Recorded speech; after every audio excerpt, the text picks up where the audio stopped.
Can Python have class or instance methods that do not have self as the first argument? Every single example I have seen of a method in a class in Python has self as the first argument. Is this true of all methods? If so, couldn't Python have been written so that this argument was just understood and therefore not needed?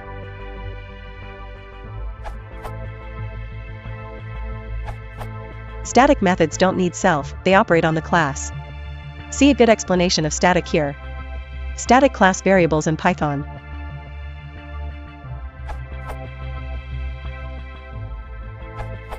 If you want a method that doesn't need to access self, use static method.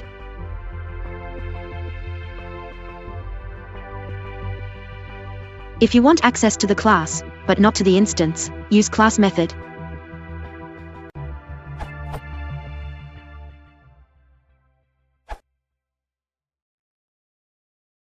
Use fictional, isn't it looking and silent?